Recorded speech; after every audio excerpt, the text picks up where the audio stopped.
Banking రంగంలో ఉద్యోగుల సమస్యల పరిష్కారానికి కృషి చేస్తున్నట్లు union bank officers congress union chairman Bhaskar Rao తెలిపారు. హైదరాబాద్ లక్డేకాపూర్లో జరిగిన యూనియన్ బ్యాంకు 13వ జనరల్ బాడీ సమావేశానికి ఐఎన్టీయూసీ జాతీయ అధ్యక్షుడు సంజీవరెడ్డి హాజరయ్యారు.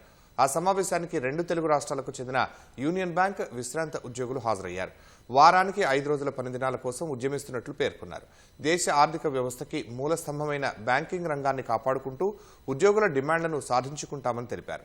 ఆ కార్యక్రమంలో పాల్గొన్న హైడ్రా కమిషనర్ రంగనాథ్, విజిలెన్స్ విశ్రాంత కమిషనర్ ఎంజీ గోపాల్తో పాటు బ్యాంకు అధికారులు సైబర్ నేరాలపై సిబ్బందికి పలు సూచనలు చేశారు.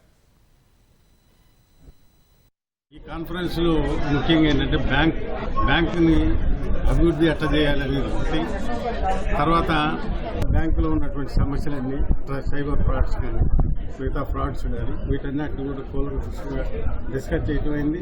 ముఖ్యంగా సామాన్య ప్రజలకి బ్యాంకింగ్ సేవలని అందించాలని ఏ ఇబ్బందులు లేకుండా, తర్వాత యూనియన్స్ మధ్యలో సామరస్యం ఉండాలని, ప్రాబ్లమ్స్ అన్ని సాల్వ్ కావాలని, బ్యాంక్ సపోర్ట్ ఇవ్వాలని అందరూ కూడా ఆఫీసర్స్ అంతా కూడా డిసైడ్ చేసి we are having very good relation.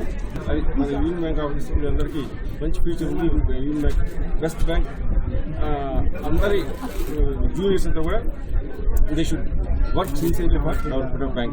Banking లో వీఆర్ ట్రస్టీస్. మనం బ్యాంకు ప్రజల డబ్బుకి మనం కాపలాదారులుగా ఉన్నాం కాబట్టి దాన్ని ఏ రకంగా ఉండాలి, ఏ రకంగా ఫంక్షన్ చేయాలి, ఎలా చేస్తున్నప్పుడు ఎలాంటి అవరోధాలు వచ్చినా మీరు ఎంత హానెస్ట్ గా ఇంటిగ్రిటీగా ఉండాలని చెప్పేసి గోపాల్ గారు IAS retired Telangana vigilance commissioner, ఆయన కూడా వచ్చిన గ్యాదరింగ్ అడ్రస్ చేయడం జరిగింది. ఈ 5 డే బ్యాంకింగ్ సాధించుకోవాలంటే మనం ఏం చేయాలి, అంత ముందుకు అందరూ కలిసికట్టుగా ఉండి ముందుకు వెళ్ళాలని చెప్పేసి పిలుపునివ్వడం జరిగింది.